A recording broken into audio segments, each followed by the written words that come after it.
Good afternoon, everyone. Good afternoon.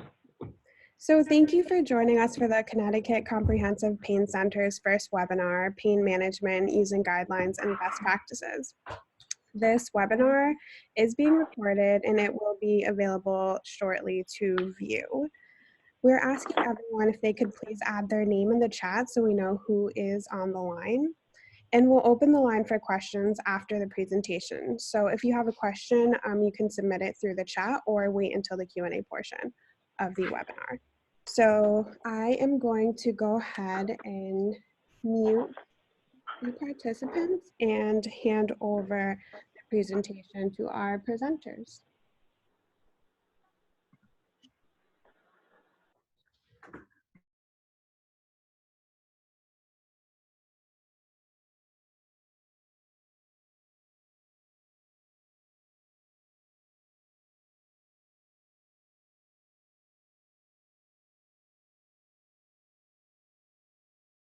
Morning or afternoon. We're just going to start by introducing ourselves. I'm Rebecca Andrews. I'm a primary care physician over here at the University of Connecticut Health Center. I also take part in residency education as an associate program director, and I'm a co-chair of our opioid task force. And I'm the co-presenter, Kevin Chamberlin. I'm a clinical pharmacist, also based at UConn Health, faculty for the School of Pharmacy and School of Medicine, as well as our residency program director for our pharmacy residency program. And I'm the pharmacist embedded within our e-consult service here at UConn Health. We thought we'd start the first webinar by going over what we did here at the university. We had a resident clinic that was very high performing when it came to chronic pain treatment and proper opioid prescribing, but we had some challenges within our system for the rest of the providers who are prescribing medications for pain management. And so we thought we would walk you through how we turned that around and then some of the data that we have that have come out of the e-consults that we've done here. So we'll start with some of the challenges just in primary care in general.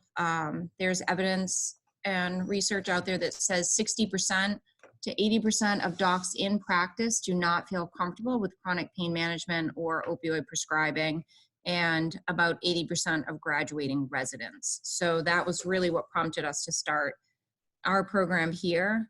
One of the keys was risk assessment, which seemed to be, even for the high performing prescribers, one of the things that was left on the table and not done. And then lastly, we're just going to show you what our guidelines and protocol look like when we finished. So I think everybody has grown tired of hearing about the opioid epidemic without at least trying to find ways to combat it. But unfortunately, prescribers have gotten themselves a little bit into their own mess because we have not had the same guidelines or disease-driven guidelines for chronic pain that we have for things such as diabetes. It has taken a long time to get institutions and organizations behind having some guidelines and policies in place. I think partially because pain was the fifth vital sign for so long that we were concerned about abandoning patients.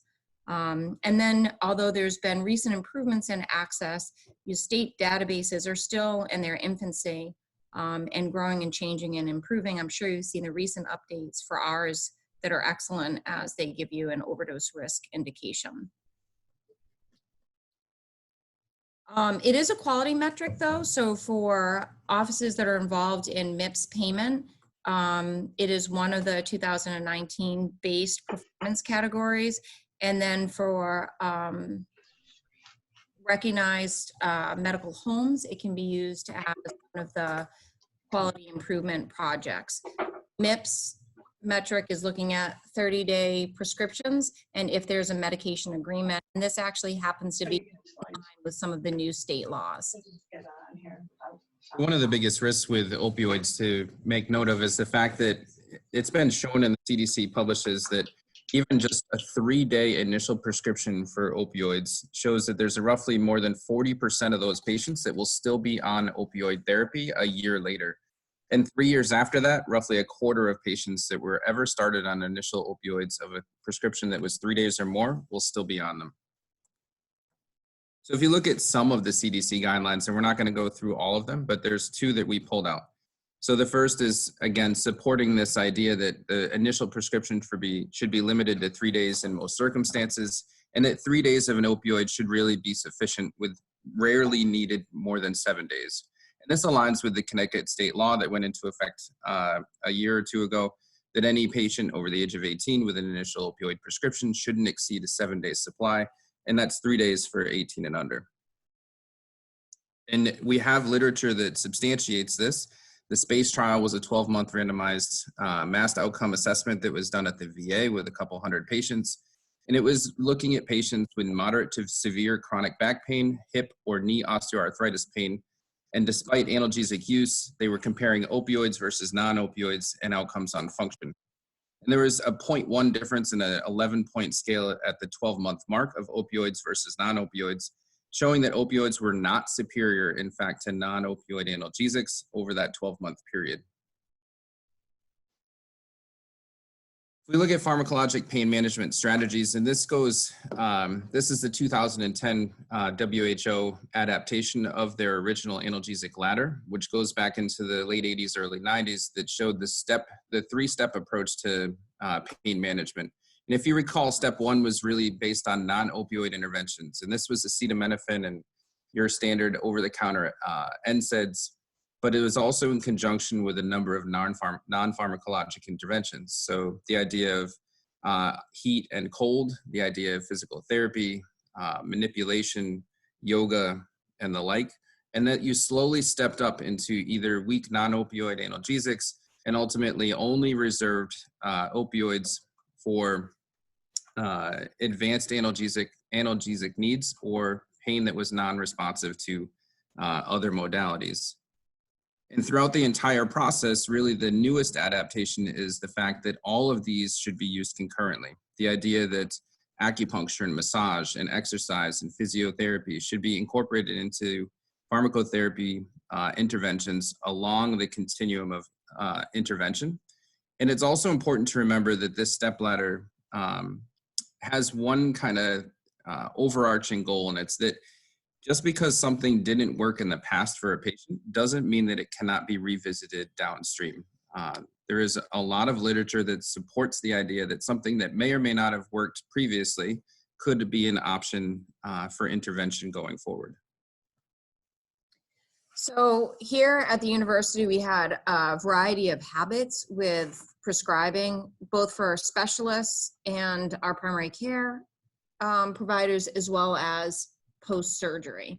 So what we really wanted to start with was defining what quality chronic pain management was. We looked at the consistent policies that we did or didn't have, and we used that resident clinic as a guide, really updating everything for what current best practices were. And these are just some of the things that we touched on, including med agreements, toxicology, and coexistent addiction.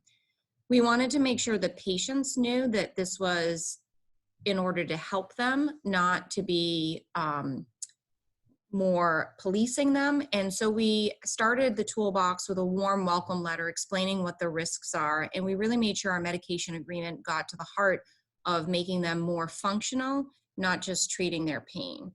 We then went through several department visits, ran rounds, division meetings to teach our providers how to use it and implement it in the office. And we stressed that they should be using some screening tool. We happen to use the ORT for the opioid risk tool just because it's so quick, but that they should be using some screening tool for risk of addiction before prescribing. We were lucky enough that we had some institutional support, so we were able to turn all of this into a policy that applied to all folks who are on long-term opioid therapy.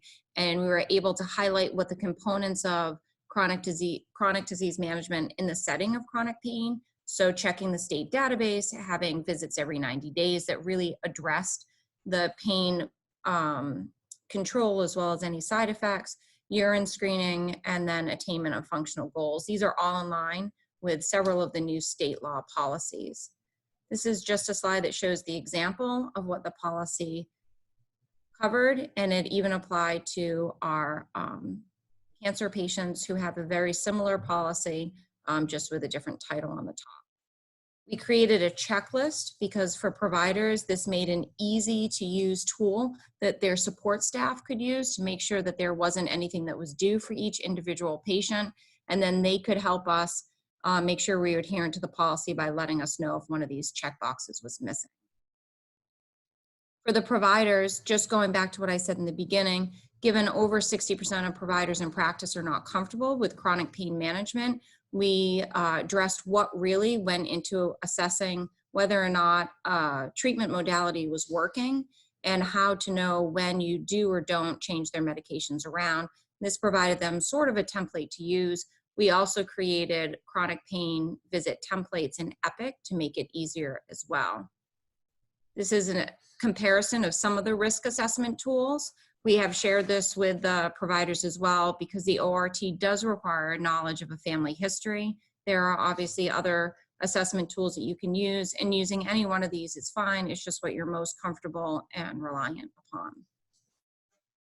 So when we rolled out our opioid toolkit, we had to re-educate a lot of our practitioners within our facility. And one of the items that we had to go over was reminding them that it's actually state statute to look at our the PMP database within the state, and to educate them what that offered them. And so reminding the practitioners and prescribers that when they go in and they use the PMP on a more regular basis, they can actually build their patient database into a dashboard, and that it will regularly recur each time that they sign in so that their patients are readily identifiable. And reminding them what the report shows. Dr. Andrews alluded to some recent updates that actually occurred earlier in October.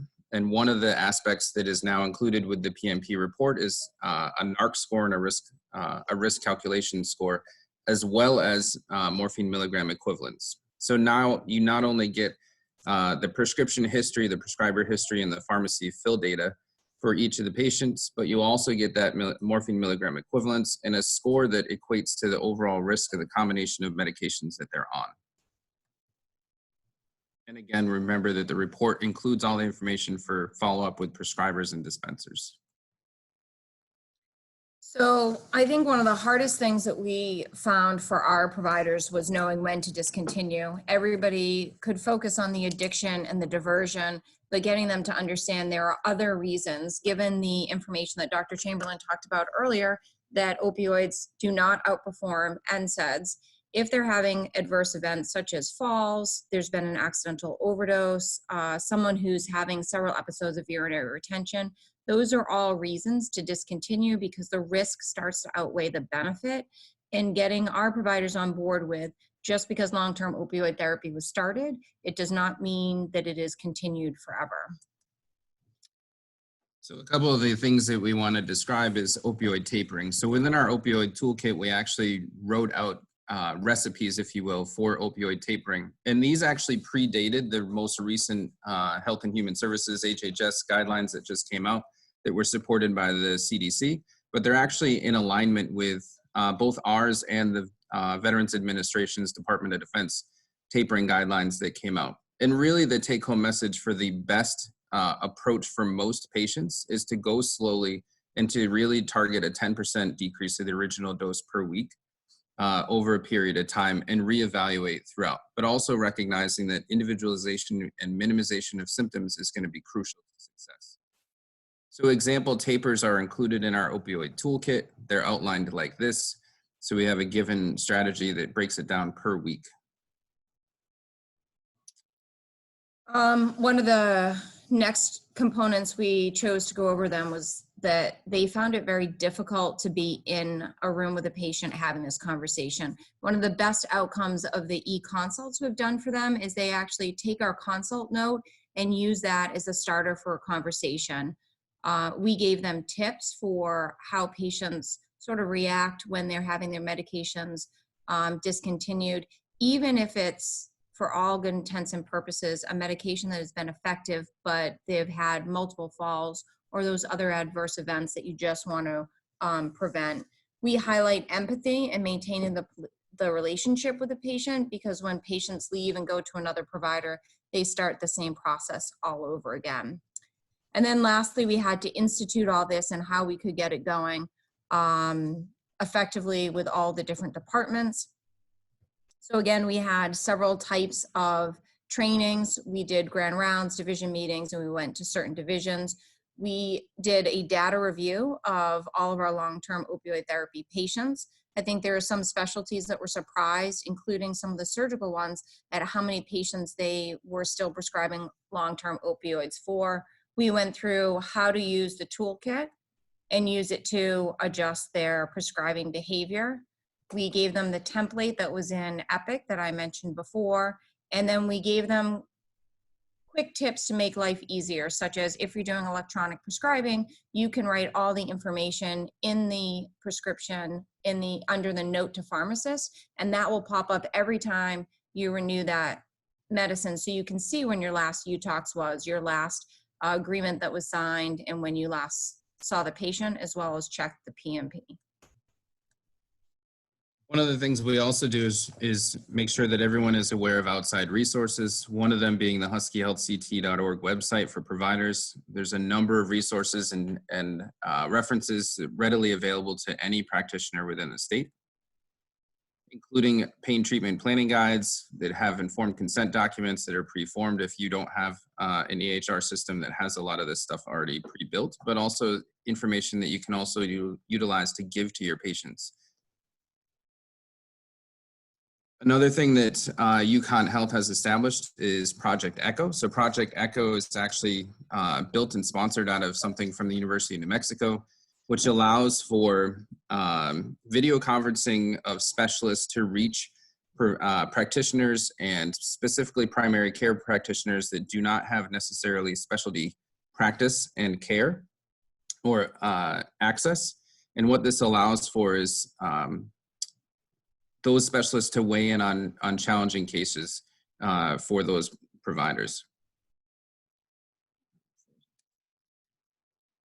So echo versus telemedicine, which is something that you might be more aware of. Telemedicine is something that allows for a practitioner and a patient to discuss directly, whereas echo really supports, uses specialists to support the practitioner, which will ultimately pay it forward to the patient, and allows expansion of community providers and practitioners to be specialist trained. So we found that between Echo and our specialty providers, including those PCPs who felt confident in pain management, we still didn't hit all the buckets that we needed. So we created this multidisciplinary e-consult team. We meet currently once a week, but it's going to go up to twice a week. There are trainees involved, students and residents on rotation, both for pharmacy with the pharmacy portion of the team, with medicine for the medicine portion, and then with psychiatry. We all get together and we discuss the case, and we create a very robust and comprehensive evaluation that we send back. There's a lot of information out there about interdisciplinary learning. It reduces bias. It helps bring up ethical issues and address them versus just focusing on objective data.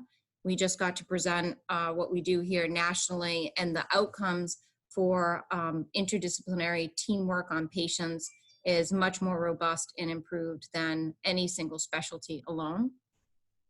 We have some data from the 3 and 6 month outcomes. And as you can see, it takes about 6 months to get some improvement and adherence to what our policy is. The additional workup is something that we're keeping an eye on, but not every patient needs an additional workup. But we certainly saw tapers, visits for chronic pain specifically, the use of a UTOX go up. And although the RX change here is equivalent both at 3 and 6 months, it's really a pleasure when you get to see people place their patients on what is a safer regimen. We don't always advise a taper or changing of the opioids, but sometimes there are other concomitant treatments that we need to adjust. Overall, our e-consults have been reasonably well received, with most of the practitioners that have gotten an e-consult having been satisfied to very satisfied. As we move forward in the back and forth portion of our relationship with all the different organizations who are going to be signing on to these educational webinars, we really hope to have a comprehensive pain center for all of Connecticut here eventually. We want everybody who's struggling with this or seeing this in their practices to help participate in the formation of this. We want to make sure we didn't leave any stone unturned or idea not evaluated, so it can provide our patients and our state the best treatment possible, especially those of us who treat Medicaid patients who have limited options. And we hope to include not only chronic pain service, but substance use disorders and a whole host of adjunctive therapies as well. So that concludes the actual educational portion of the talk. The rest of the time is really for questions. I'm sure most of you have something similar or aspects of this in your practice. This is the introductory educational webinar, so we didn't delve into anything in too much detail.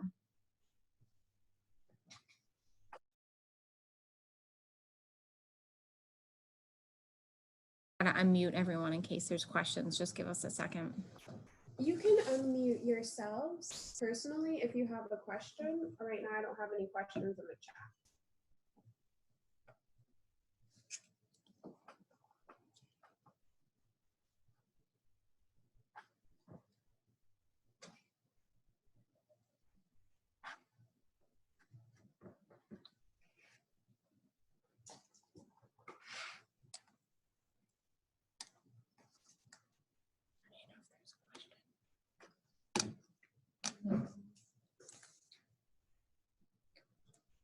While we're waiting for questions, we can talk about some of the challenges that we have. It certainly, I think initiating this was necessary here. I don't think it was loved at first. Some people were worried that it was going to be very punitive. And honestly, the e-consults that we prescribe, sometimes we pick out some of the high-risk patients that we can see in our data chart reviews. And we offer it as a resource to the providers so they don't feel like they were alone trying to adjust patients. We saw one this morning who really has been prescribed the same thing for 10 years and has just been inherited from patient to a patient from provider to provider.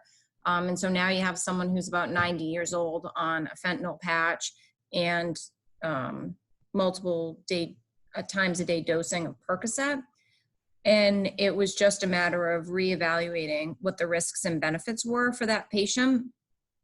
And then it's nice to see when the PCPs can do a note from a visit with a patient and mark down how they discussed it, whether or not they accepted our suggestions for treatment or not. But there's still some challenges with the resistance. I think some of our providers struggle with the contrariness of a conversation when you're trying to stop or change medications that patients become very psychologically dependent on. In the same vein, we've had practitioners that have gotten our e-consults and actually used it as a modality to sit down with their patients and actually go line by line through our recommendations to kind of support and substantiate next steps for that patient's treatment regimen. Dr. Obrey, do you have a question?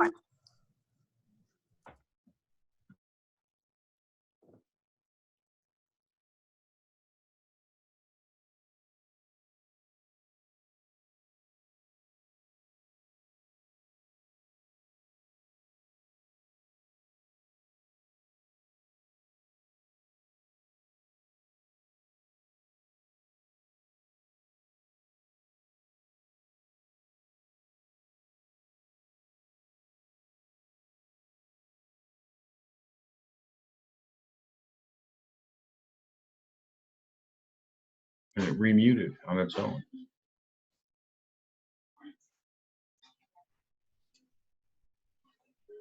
Oh, they all disconnected.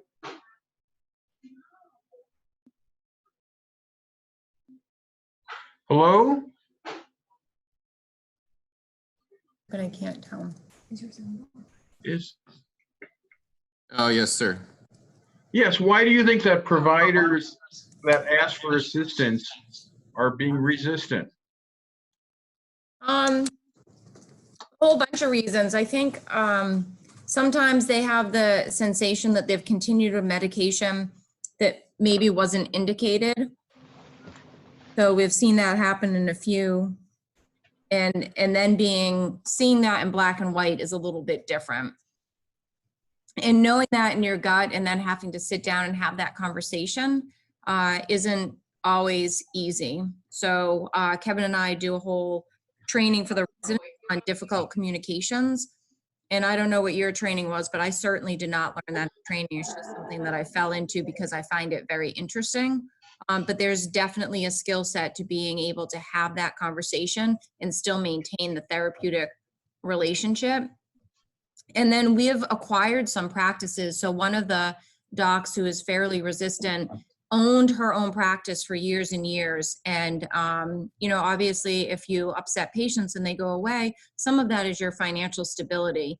And I think for her mindset, she was in more of a consumer, you know, providing consumer resources than she is now. And I think that still bothers her, the worry about the risk of loss of a patient. I think those are all good points. I think the other part of the issue is a lot of clinicians that are out in the field, you know, can make these changes, but if you don't have the other resources to back them up to help the patient, that's where you get into trouble. You know, By resources, do you mean like the policies and procedures? Nope. I'm talking about other resources to help manage pain. You know, we talk about building sort of a multi treatment approach, or multi, whatever we want to call it, modality approach. But a lot of times that's not accessible for a lot of providers and a lot of patients. Yeah, I agree. And so when you come into that discussion, if you don't have, I believe if you don't have the additional backup, it's hard to say, well, let's take one leg away from the table without supporting it with something else that's really feasible.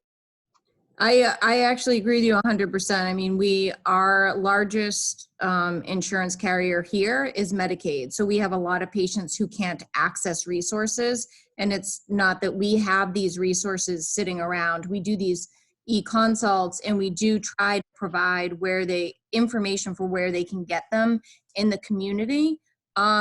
But I push back a little bit on the providers, because we would never prescribe an ACE inhibitor for someone who had angioedema or whose creatinine rose to a level that it was unacceptable. And I think sometimes with chronic pain, because it's very emotionally charged, we approach it a little bit different. And sometimes I think our empathy does get in the way of the full risk assessment. Well, I will disagree with you. I don't think it's empathy that gets in the way. I think it's sympathy that gets in the way. Well, that could be too. Because empathy is really understanding the disease process and progressing forward from there. And I think that most of us haven't had adequate training in dealing with acute pain, and chronic pain is a whole different animal. Yeah. But you understand, like with hypertension, it's the emotional component is sort of removed, so it's easier to adjust your medications with that thought process in mind. It looks like Dr. Ori had a question and couldn't unmute for it, and it was what would make a good e-consult patient? I'll give my 2 cents and then I'll let Kevin give his. We have a lot of joy in helping with that patient who you've really tried everything that you know. Maybe you've even tried a few things a couple of times and you're still not having success. So you and the patient are both frustrated and you're just trying to get a little bit of improvement in their pain control and their level of function. I think there's a group of people who just sitting and talking with a specialist helps a little bit. And then there's a group of people who are above that. The multidisciplinary team with the PharmDs on board and psychiatry on board. We have a different approach to that. And I think then there are people that even with our e-consult and all the suggestions that we give, they might need exactly what Dr. Russo was talking about, which is a comprehensive pain center that may have some of those services available for people to use that aren't in the community.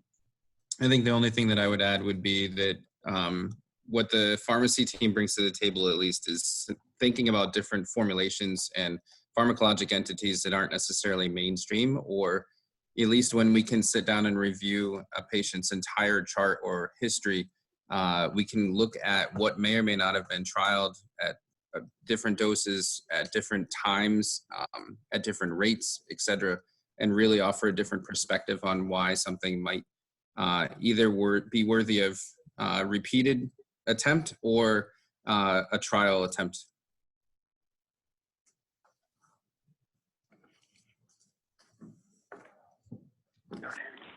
And next question is, what level of patient details are needed? So, the e-consults that we've done within our own institution, it's a little bit easier because I can pull the V&A forms and get some of the social information from there. I can pull the chart, the notes, the med history, all of the imaging, and then also Care Everywhere because we're on Epic. We only switched to Epic 2 years ago, so I think what we've learned is you can make do with less information than that. We do need a comprehensive past medical history because knowing about past surgeries or even a vitamin D or vitamin B deficiency can affect our approach to their chronic pain. We don't need all imaging, but seeing at least the most up-to-date imaging for the area in question. I know this is going to seem silly, but actually knowing what you're prescribing the opioids for is helpful. We've done a lot of these and we can't tell all the time because all the pain gets lumped together. So it's helpful when we do a med agreement to say specifically what the functional goal is and which pain we're treating. Lab results, if we have them, looking at anything from metabolic derangements that might affect pain. HIV can affect pain. Some of the immunodeficiency disorders can affect pain. Med history is great to have, but that's probably harder to pull out of your chart and transmit. But even just an oral or a written declaration like these are the medications we've tried, these are the doses that I remember, and this is what happened with it, is pretty good. The rest we can sort of take from there. And then looking at your notes, your treatment notes and conversations you've had with your patient. I think the only thing I would add would be if there's any disclosures as far as social history to the patient, if they've had aberrant behaviors or illicit use in the past, just because not that that's going to preclude us from making recommendations, but it's important for us to take into consideration as to what recommendations we would be making. Yeah, I would agree with that. And because to be just 360 degrees, we do give suggestions about either psychology for chronic pain, motivational interviewing, and then substance use disorder treatment as well. And misuse really is the new substance use abuse. There are studies out there that say anywhere from 25% to 80% of patients on prescribed opioids are actually misusing them, and we have to start addressing that because of the safety profile. There's a question about tramadol. Sure. Is there a little clarity to the question? Okay. So here at Generations Family Health Center, about 8 years ago, we instituted our own pain policy regarding chronic pain, and withdrew 92% of our patients who are on opioids off of it and onto other modalities. About 7%, 8% stayed on it.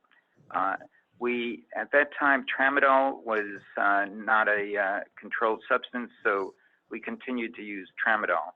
And now it is a controlled substance, but we have continued to use tramadol, and I think very successfully.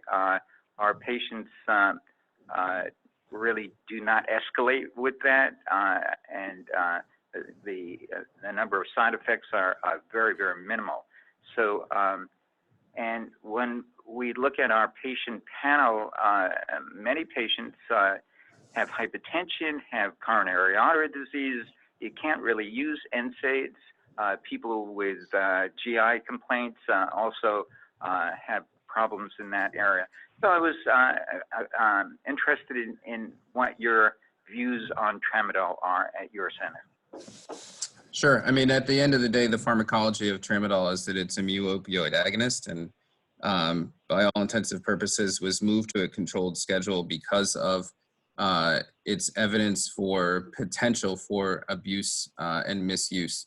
That said, it's also one of the only controlled substances with opioid activity that has ceiling-based dosing in its prescribing recommendations, in its package insert and PI info. Its sister drug, tapentadol, is related to it, and it has similar properties, but it too also has ceiling-dosed prescribing direction on it. Its adverse effect profile, while potentially more tolerable, mimics that of any other opioid. And lastly, I think the one thing that is forgotten about tramadol is that it's a prodrug. It requires activation through the CYP450 system, and that about 10% of the population actually cannot activate that drug. And so patients that take this medication and either don't necessarily exhibit signs and symptoms of misuse or abuse or adverse effects could just not be metabolizing it at a rate that either allows for it to give its analgesic effect or allows for its adverse effects to rear their ugly head, if you will. Yeah, so I would just add and highlight, we treat it as an opioid because it is a controlled substance here. The reason people don't escalate is exactly what was just said. There is a ceiling dose, which doesn't exist with any of the other opioids, so people can only escalate to a certain degree. Yeah, well, that's exactly what I was referring to before, and our experience with that has been very good one. So I think you've answered my question.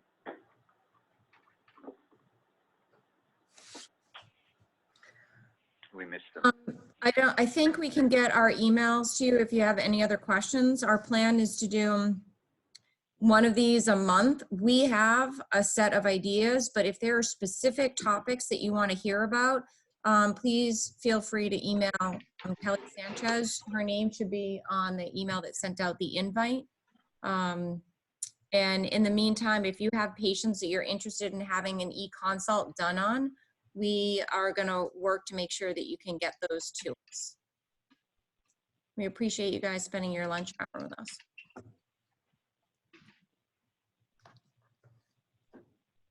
Thank you.